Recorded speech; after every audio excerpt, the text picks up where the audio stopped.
আসসালামু আলাইকুম, সবার কি অবস্থা? আজকে আমাদের ক্লাসে একটা প্রেজেন্টেশন করতে দিছিল। অনেক সহজ, কিন্তু না পারলে তো কঠিন, এটাই স্বাভাবিক। তাই সেই প্রেজেন্টেশনটা কিভাবে করতে হবে প্রপার নিয়মে আমি আবার নতুন করে দেখা দিচ্ছি।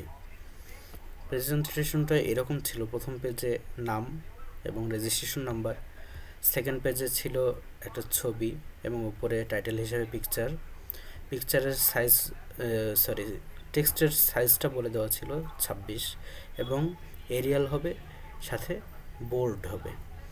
গেল। তারপরের পেজে ছিল একটা ইকুয়েশন। এই ইকুয়েশনটা নেবেন কিভাবে, এটা আমি নতুন করে দেখাই দিই। তাই আমি নতুন একটা স্লাইড নিচ্ছি। স্লাইডটা আগের যা টেমপ্লেট ছিল আমি সব ডিলিট করে দিই। এটাতে কি করতে বলছিল? ইকুয়েশন নিতে বলছিল। ইকুয়েশন লেখা থাকবে উপরে। তাই আমি একটা অ্যাড টেক্সট নিলাম, নিয়ে ইকুয়েশন লিখলাম। লিখে এটাকে সেন্টার করলাম। সেন্টার করে ফন্ট সাইজ 26 এবং ফন্ট থাকবে এরিয়াল এবং অবশ্যই বোল্ড হবে। এটাকে আমি পেজের মাঝামাঝি নিয়ে আসলাম, মানে স্লাইডটার মাঝামাঝি নিয়ে আসলাম। নিচে আমি ইকুয়েশনটা দেবো। ইকুয়েশন দিলে কই থেকে আনতে হবে? অবশ্যই ইনসার্টে যাব। ইনসার্টে গিয়ে ডান দিকে ইকুয়েশনে ক্লিক করলাম। ইকুয়েশনে ক্লিক করার পর আজকে আমাদেরকে যেটা দিচ্ছে ওটা কিন্তু অনেক সহজ ছিল বলতে এটা ভিতরেই মানে ডেমো পাওয়া যায়। যেটা আমাদের এখানে আছে এটা ভিতরে ডেমো হিসেবে পাওয়া যায়। কোথায়?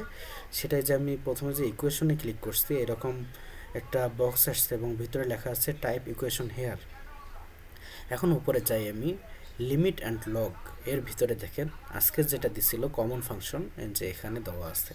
এখানে ক্লিক করলাম, এখানে চলে আসলো। তারপর শুধু একটা জিনিস এখানে দেওয়া নেই, সেটা হচ্ছে এখানে কি ইকুয়াল ই, এটা দেখেন এখানে নাই। তাহলে আমি কি করব? ইকুয়াল দিয়ে ই লিখে দিলাম। আমার কিন্তু কাজ শেষ। এতটাই সহজ।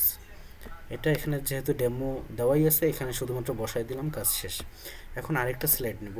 আমি সব স্লাইড এখানে নেই নাই, যেহেতু শুধুমাত্র এই ছোটোখাটো ব্যাপারগুলোই দেখাবো, তাই মাত্র এই 2-4টা স্লাইড নিয়ে আমি দেখাই দিব। এখানে দ্বিতীয় মানে এর পরের স্লাইডটাতে কী চাইছিল? ইনফোগ্রাফিক একটা এরকম শেপ টেপ করতে বলছিল আর কি।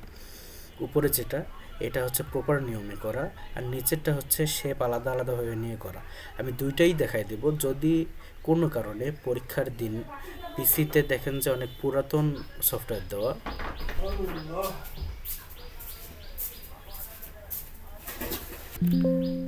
যদি পুরাতন সফটওয়্যার দেওয়া থাকে তখন কি করবেন? শেপ নিয়েই বানাইতে হবে, তাছাড়া তো কিছু করার থাকবে না। কারণ নতুনগুলোতে স্মার্ট আর্টে গেলে অবশ্যই এই শেপগুলা রেডিমেড পেয়ে যাবেন। কোনো কারণে না পাইলে তখন কি করবেন? অবশ্যই ওই শেপ থেকে নিয়ে বানায় ফেলতে পারবেন। তাহলে আমি দুইটা পদ্ধতি দেখাই দিচ্ছি। আমি প্রথমটা আগে দেখাই, যেটা প্রপার নিয়মে ছিল। আমি এটাকেই ডুপ্লিকেট করে নিই স্লাইডটা, তাহলে আমার টাইটেলটা নতুন করে বারবার করতে হবে না। টাইটেল ছিল ইনফোগ্রাফিক, আমি এখানে লিখে দিচ্ছি ইনফোগ্রাফিক। তারপর আমি ইকুয়েশনটা ডিলিট করে দিই, ইকুয়েশন ধরে ডিলিট করে দিলাম। এখানে আমাকে ওই স্মার্ট আর্ট থেকে নিয়ে আসতে হবে। ইনসার্টে গেলাম, গিয়ে স্মার্ট আর্ট, একটু নিচের দিকে নামলে এই যে এখানে দেখেন সার্কেল প্রসেস নামে একটা কি বলে শেপ নেওয়া আছে। এটাতে ক্লিক করলাম, করে ওকে চলে আসলো। কিন্তু আমার কথা হলো কি, এখানে মাত্র 3টা ঘর আসছে, 3টা শেপ, আর আমার দরকার ছিল কয়টা? 4টা। এখন আপনার যতটাই দরকার হোক আপনি কি করতে পারবেন? বাড়াইতে পারবেন। কই থেকে বাড়াবেন? বাম দিকে দেখেন অ্যাড শেপ নামে একটা অপশন আছে। অ্যাড শেপে একটা ক্লিক করলাম, আমার যেহেতু 4টা দরকার, অ্যাড শেপে একবার ক্লিক করলাম, আরেকটা চলে আসলো। আমার আপাতত কাজ শেষ। এখন টেক্সট প্রথমটাতে আমি একটা ক্লিক করলাম, করে এখানে লেখা ছিল টাস্ক অ্যানালাইসিস, আমি সেটাই লিখে দিই, টাস্ক অ্যানালাইসিস। তারপরে সিএস, তারপরেরটাতে ক্লিক করলাম, করে সিবিসি, তারপর সিবিএলএম। কাজ শেষ। এ পর্যন্তই শেষ। কিন্তু এখন আমি এটা যদি চাই টেনে বিভিন্ন জায়গায় সরাই নিতে পারি, এর যে উপরে বা নিচে ধরে। আমি একটু উপরে তুলে রাখতেছি, কারণ নিচে আমি ম্যানুয়ালি একটা করে দেখাবো। কোনো কারণে সমস্যা হলে ম্যানুয়ালিও যেন করতে পারেন সেই হিসাবেই। কিভাবে আমি ম্যানুয়ালি করব? অবশ্যই আমাকে ইনসার্টে যেতে হবে, ইনসার্টে গিয়ে শেপে গেলাম, শেপে যাওয়ার পর এই যে একটু নিচের দিকে আসলে মাঝামাঝি জায়গায় দেখতে পারবেন এই রকমের একটা শেপ আছে। এখানে আমি কি করব? ক্লিক করব। ক্লিক করে এখানে যেখানে আমি শেপটা নেই, যদি আমি শিফট ছাড়া নেই তাহলে এরকম কম বেশি হইতে পারে। তাই আমি কি করব? অবশ্যই শিফট ধরবো। শিফট ধরলাম, শিফট ধরে যতটুকু প্রয়োজন আমি অতটুকু পর্যন্ত টানছি। টানার পর শেপটা এরকম হয়ে গেল। এখন এটাকে কি করব? আমাকে অবশ্যই রোটেট করতে হবে। এই যে যেখানে রোটেশনের চিহ্ন আছে এখানে ক্লিক করে ঘোরানোর সময় অবশ্যই কিবোর্ডের শিফট বাটনটা চেপে ধরবো। তাহলে হবে কি, ডিগ্রি হিসাবে সে একটা মেজারমেন্ট করে ঘুরবে, কম বেশি হবে না। নয়তো এমনিতে করলে এই যে আমার কম বেশি হয়ে যেত, তখন হবে কি কম বেশি মানে দেখতে খারাপ লাগবে এবং প্রপার নিয়মে ওটা করা হবে না। তাই আমি শিফট ধরলাম, ধরে সমান হয়ে গেল, ছেড়ে দিলাম মাউস। তারপর এটার ভিতরে কি করব? এটার সম্ভবত বাহিরে দেওয়া ছিল, মানে আউটলাইন সাদা করা ছিল, আমি সাদা করে দিচ্ছি। তারপর এর উপরে আরেকটা আমি শেপ নেব, আরেকটা শেপ নেওয়ার জন্য ইনসার্ট শেপ, তারপর এলিপস টুল থেকে আমি সরাসরি এখানেও অবশ্যই শিপ ধরেই টানতে হবে, শিপ ছাড়া টানলে কম বেশি হয়ে যেতে পারে। এটাকে এনে এর মাঝামাঝি বসাই দিলাম। তারপর এর আউটলাইনটা কি করব? আউটলাইন নো আউটলাইন করে দেব এবং ফিল কালারটা এই যে আকাশির মতো একটা কালার আছে এখান থেকে নিয়ে নিলাম। কাজ আপাতত শেষ।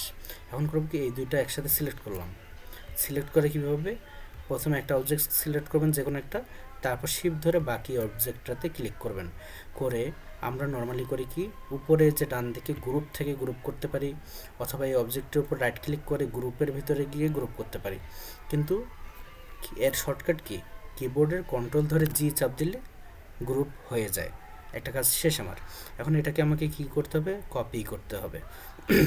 কপি করব কিভাবে? যদি খুব সহজভাবে করতে চান তাহলে এটা ডান দিকে নিয়ে আসবেন, ডান দিকে নিয়ে এসে কন্ট্রোল ধরবেন, এই কিবোর্ড থেকে কন্ট্রোল বাটন চেপে ধরে শিফট সাথে ধরে এভাবে টান দিয়ে নিয়ে আসবেন যতদূর আনতে হয়। আনার পর আবার এটাকে ধরবেন, ধরে আমি আগে বাটন ধরি নাই, আমাকে কন্ট্রোল ধরতে হবে, ধরে টানার সময় শিফট কেন ধরবো? তাহলে সমানভাবে চলে আসবে। আর যদি শিফট না ধরি তাহলে এরকম কম বেশি হতেই পারে। তা আমি টেনে ছেড়ে দিলাম।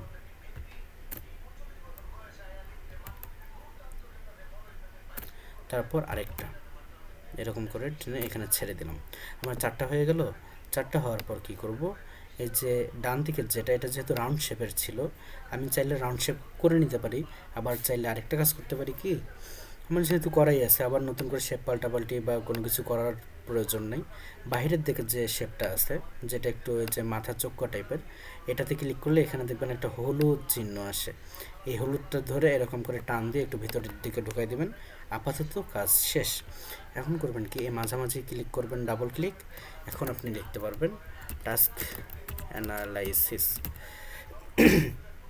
তারপরেরটাতে সিএস, তারপরেরটাতে ডাবল ক্লিক সিবিসি, তারপরেরটাতে ডাবল ক্লিক সিবিএলএম। শেষ। এখন করব কি, এই লেখাগুলো যেহেতু আমার কালো হওয়ার কথা ছিল কিন্তু সাদা আসছে, আমাকে এখান থেকে সিলেক্ট করে ফন্ট কালারটা অবশ্যই চেঞ্জ করে দিতে হবে। আগে একটা কথা মনে থাকলে এটা করা যাইতো সহজে, সেটা কিভাবে? প্রথম যে আমি শেপটা নিয়েছিলাম, প্রথম সেই শেপে আমি ফন্টের কালারটা প্রথমে চেঞ্জ করে দিয়ে তারপর কপি করলে হতো কি, ওই কালো রঙটাই সবগুলোতে অটোমেটিক নিয়ে নিত। কিন্তু যেহেতু প্রথমে ওটা করে নেয়নি, তাই আমাকে আলাদা আলাদা করতে হলো। এখন আমি চাইতেছি এই সবগুলোকে আবার সিলেক্ট করে গ্রুপ করে দিতে। অবশ্যই শিফট চেপে ধরে সবগুলোকে সিলেক্ট করবেন, করে কন্ট্রোল ধরে জি গ্রুপ। এখন চাইলে এরকম করে সারাসারি করতে পারেন। এটা হচ্ছে মানে সরাসরি শেপ থেকে নিয়ে করা, যদি কোনো কারণে স্মার্ট শেপে এটা না থাকে তাহলে। এখন দেখি এরপরে আর আমাদেরকে কি করতে বলছিল। এরপরে পাই চার্ট একটা নিতে বলছিল। এই পাই চার্টটা পাবো কোথায়? নতুন একটা স্লাইডে যাই, নতুন স্লাইডে গেলাম, ইনসার্টে যাই, ইনসার্টে গিয়ে চার্টের ভিতর পাইয়ের ভিতর আজকে যেটা আমাদেরকে করতে দিয়েছিল সেটাই যে 3 নম্বর পাই অফ পাই, এটাতে ক্লিক করলাম, করার পর ওকে। এখানে চলে আসলো, চলে আসার পর এই যে আমাদের উপরে এক্সেল শিট একটা খুলছে। এটা অনেকের অনেক সময় আজকে দেখছি এরকম চাপানো থাকে, সেক্ষেত্রে দেখা যায় না, সে দেখতে পারে না। এখানে যে কোনো মানে একটা উইন্ডোর ক্ষেত্রে আপনারা করবেন কি, নিচের দিকে যদি একটু এরকম আসেন, মাউস কার্সরটা দেখেন চেঞ্জ হয়, এরকম হওয়া মানে আপনি ক্লিক করে টান দিলে এটা বাড়বে। সাইডের ক্ষেত্রেও একই, এরকম করে ক্লিক করলে টান দিলে কমবে এবং বাড়বে, দুইটাই করতে পারেন। তো এরকম করে আমি একটু বাড়াই নিলাম। এখানে উপরে সেলস আছে, আমাদের সেলস ছিল, ঠিক আছে। তারপর আমাদের এখানে কি ছিল, 2021, 22, 23, 24। আমাকে এখন কি করতে হবে, ফার্স্ট কোয়ার্টারে আমি লিখলাম 2021, তারপর 2022, তারপর 2023, 2024। আপাতত এখানে কাজ শেষ। এখন তারপর 2021-এ কী ছিল, 58%, আমাকে এখানে লিখতে হবে 58%। তারপর 2022-এ কি, 23%, 23%। তারপর 2023-এ 10%, 10%। এবং 2024-এ 9% দেওয়া আছে ওখানে, তাই 9% লিখলাম। লেখার পরে আমি এটা ক্লোজ করে দেই, ক্লোজ করলাম। এখন কথা হলো, ক্লোজ করার পরে এরকম আসে, কিন্তু আমার আসলটাতে কীরকম ছিল বা কীরকম ওরা চাইছিল, দেখেন ডান দিকে যে ছোট ছোট ঘর, এগুলাতে লেখা আছে কোনটা কত পার্সেন্ট।